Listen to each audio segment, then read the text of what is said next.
Good morning, everybody. So, like Dee mentioned, I'm going to be kicking things off by looking at the local environment. So before I begin, I think it's important to highlight that so much depends upon how we shape and design our cities. From social inclusion to our economic vitality to really our sense of community. And if you think about it, cities are actually the greatest example of social engineering because they're dual-edged in a certain sense. So on one side, they offer huge opportunities, and on another side, they offer challenges. And the thing we need to recognise is that no two cities are the same, but yet we all have similar challenges. And what we need to do in order to address those challenges is firstly we need to make sure we have a strong political voice if we want change. But the thing that's important to note is that the challenges that cities face are matched only by the opportunities that they present. And Limerick offers significant opportunities. So just to highlight here some of the key things for where we are now in terms of Limerick economy. So 45% of the population less than 35 years old. Out of that, 70% are working age of our population overall. We're very competitive in terms of our house prices. So in terms of a survey of 297 international cities, we came out 4th place. We have the highest disposable income outside of Dublin at €22,848. Our average commute time is 24 minutes. In comparison to other Irish counties, we have less congestion. Our unemployment rate is 5.2%, just slightly below the national average. We have 3 higher level institutions, key strategic infrastructure at our doorstep, and a really strong track record of FDI. So back in 2018, some examples of that was the announcement of investment by Edward Life Sciences, by BD, and also the reinvestment by Regeneron. So there's a lot going on in Limerick City at the moment that needs to be acknowledged. We've undergone significant transformation in recent years, we all know that, we're all aware of that. And that was largely through collaborative leadership from the local council, from educational institutions, and from the business community. And I think it would be remiss of me not to note the achievement on Friday night when Limerick City and County Council won Council of the Year at the National Awards. So I think it's important to congratulate them on that award. It's of great significance. And I think it is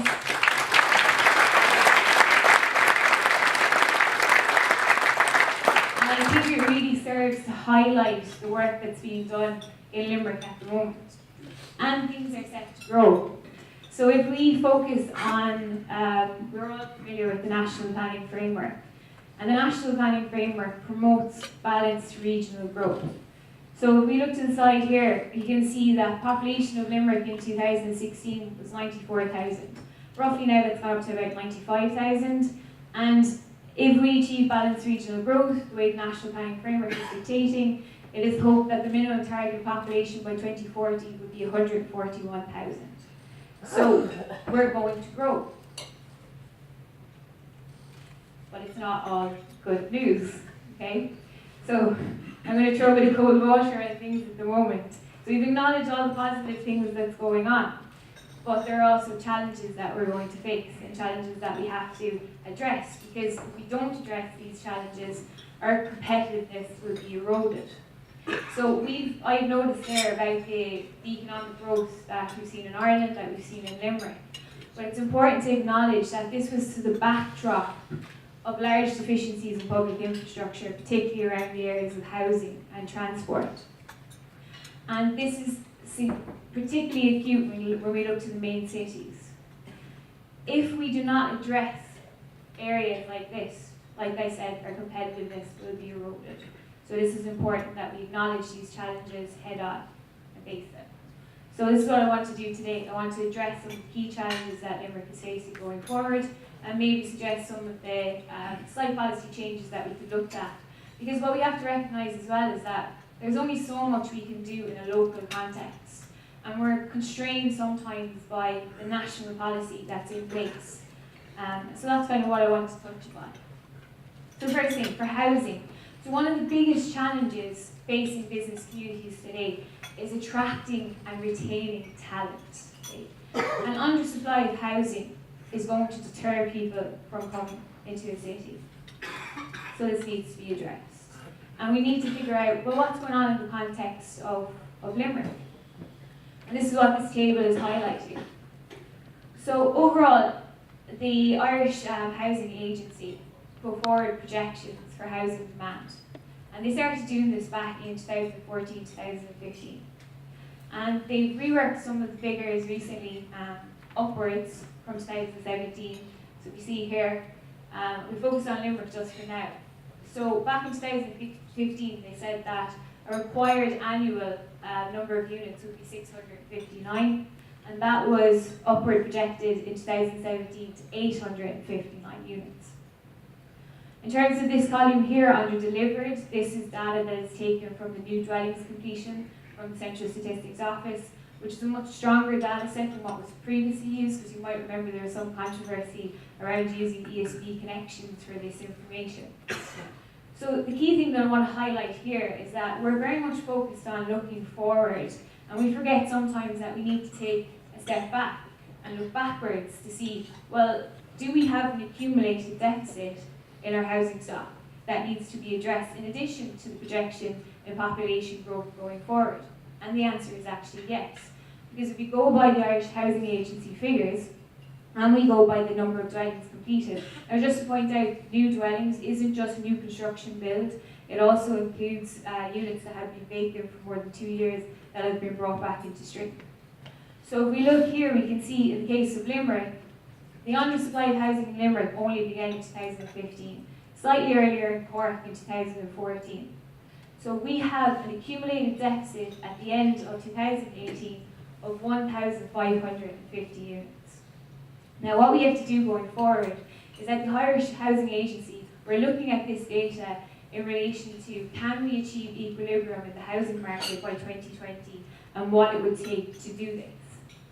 If we are to try to continue with that, to have equilibrium in the housing market by 2020, we would have to take the accumulated deficit of 1,550 plus projected necessary demand of 859 for 2019 and 2020, and that gives us 3,268.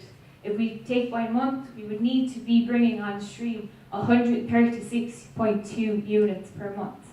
The current rate at the moment is 44 units per month. So we will not have equilibrium within our housing market by 2020. Cork is in a similar situation to us. They're producing currently at about a rate of 148 when they need about 305 units per month. But surprisingly, it's not all bad news because Galway is actually on course to have equilibrium in their market based on these figures. So currently they're producing at a rate of about 55 when all they need in terms of projections is about 52 units per month. So if all of this basically data that we have here is showing that we need to build more housing units. We need to bring more housing units on stream, whether that's new builds or whether that's bringing vacant units back into use. But we have to pause because it's not just important that we bring more units onto use or we build more, but if we are building more, that we're building the right type of units. So if we think back to 1991, the average age at which a person owned a house was 26 years of age. In 2016, under the last census, and probably still currently, that age has increased to about 35 years of age. That tells us one thing, is that people are renting for longer now. Okay? In addition to that, we know that the size of the family unit has decreased over time. So within Ireland, it's now about 2.7. The European average is actually 2.3. And everything is indicating that we are moving towards the European average over the next several decades. The thing with that is that we have to then take into consideration this fact, coupled with the fact that we have a young population in Limerick, but we actually have an aging population on a national context. So that's another factor we take into account. And also, we want to increase densities within our city centres to grow and regenerate our cities. So take all those elements into account, and what we should be doing is looking to maybe building urban apartments rather than more general, bigger housing units. And if we look at the data here, in terms of new dwellings based on apartments that were brought online, We are seeing an uptrend in this, but it's not enough. Cork had a significant increase last year and are starting to up their game in terms of the apartment elements. But overall, if you take the last 3 years, Limerick had the lowest number of apartments brought onto the market of all of the regional cities. So this is something that we need to keep an eye on. Is there a way that this can be addressed?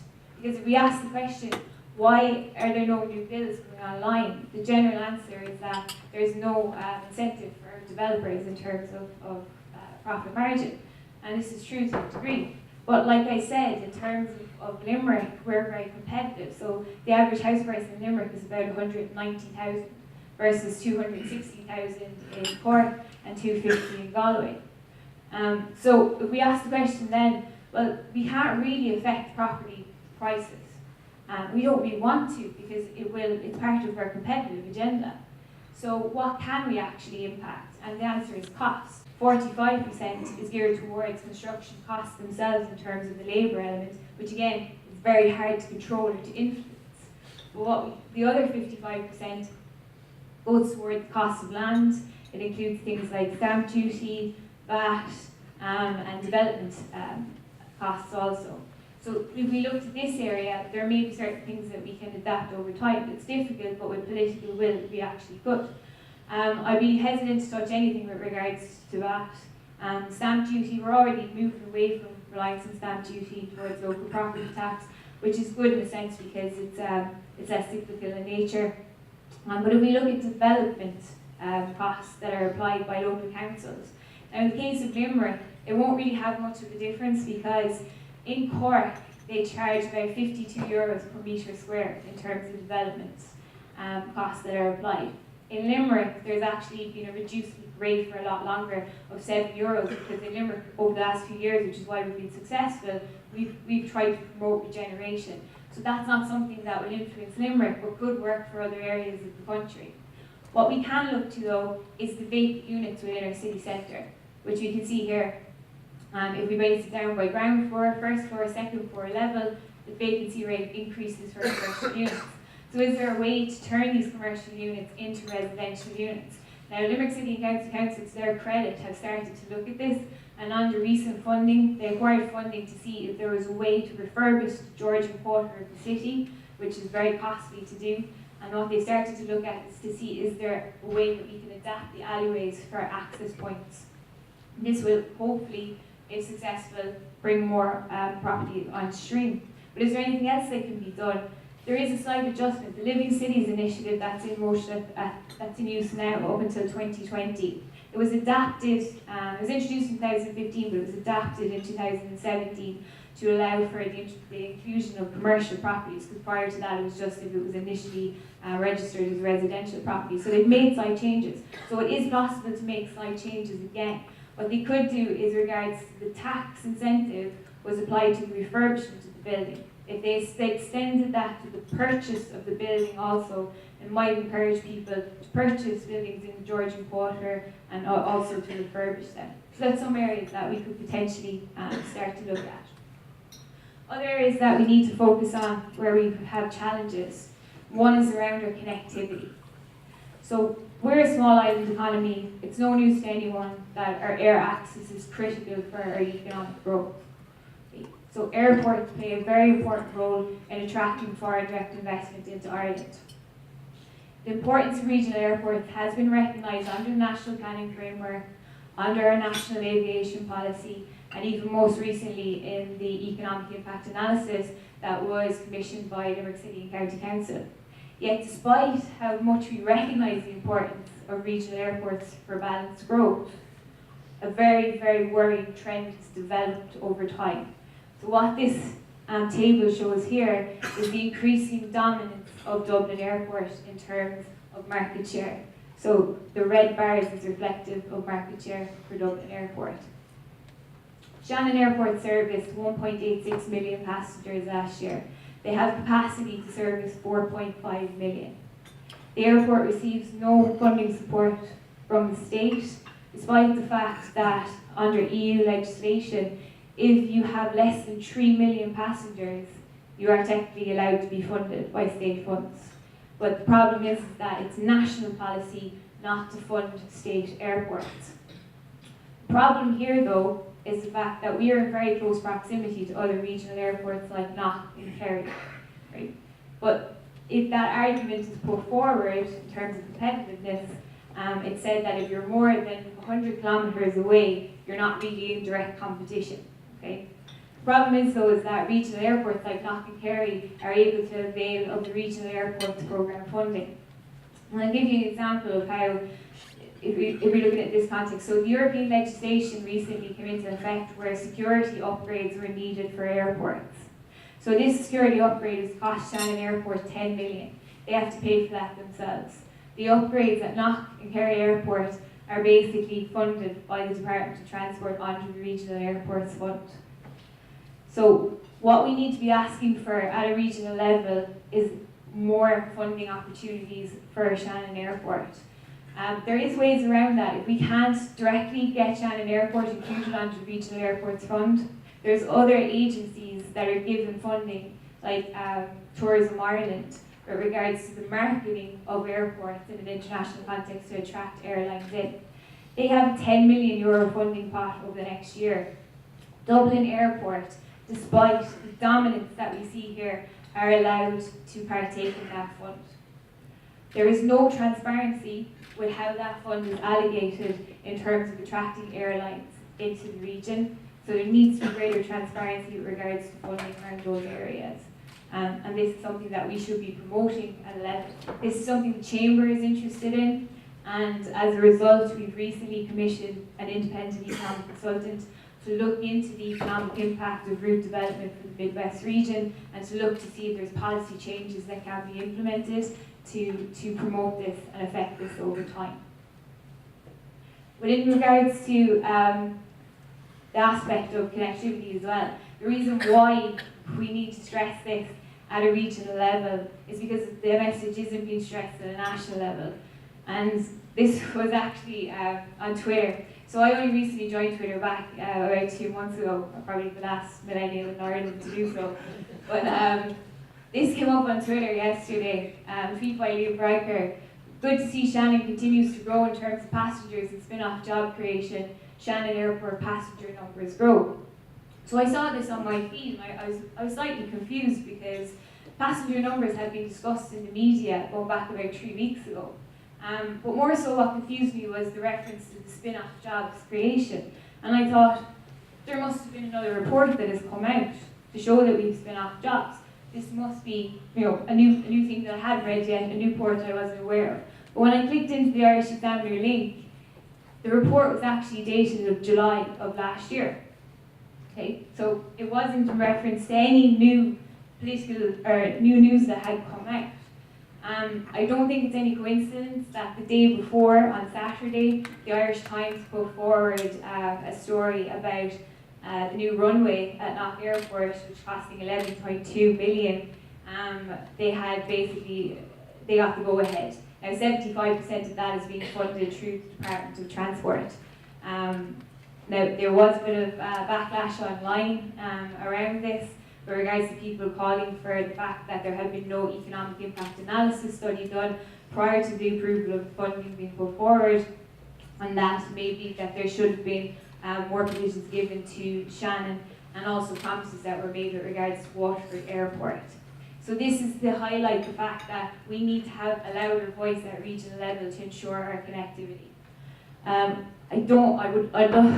Other areas that we need to focus on are Shannon Foynes Port Company in terms of the delivery of the Limerick Docklands Framework Strategy, and also the delivery under the National Planning Framework of the Limerick to Foynes Road, and also the rail network. Unfortunately, I don't have enough time to go into that today, but maybe at later seminars we can talk more around this, but it is an area that the Chamber is keeping aware of and is very interested in. And also with regards to our national broadband plan and the delivery of this, because it's vital for businesses, particularly in the rural areas of the Midwest.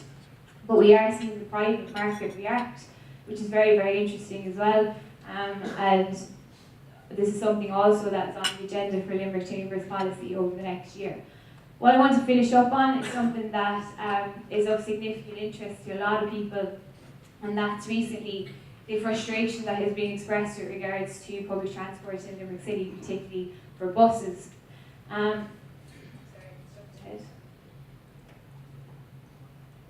In the context of buses.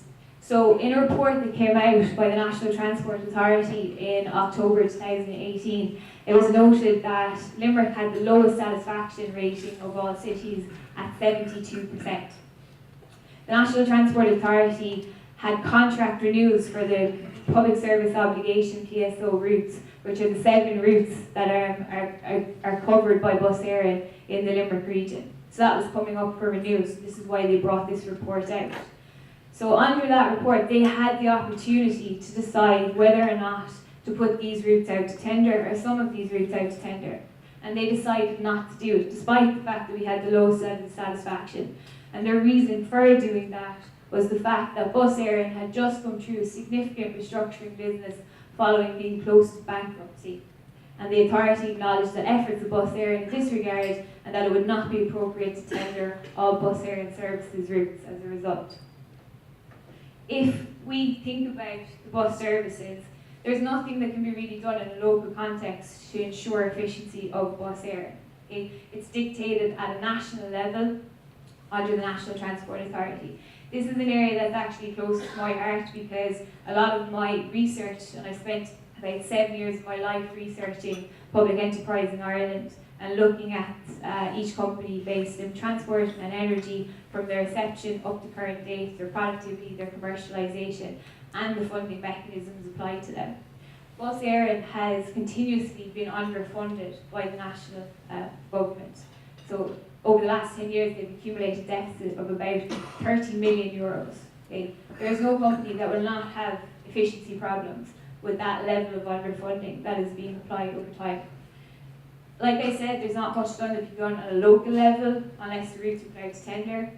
We're also getting distracted by questions around should responsibility be given to the local government for this? Should we have free bus transport in Limerick?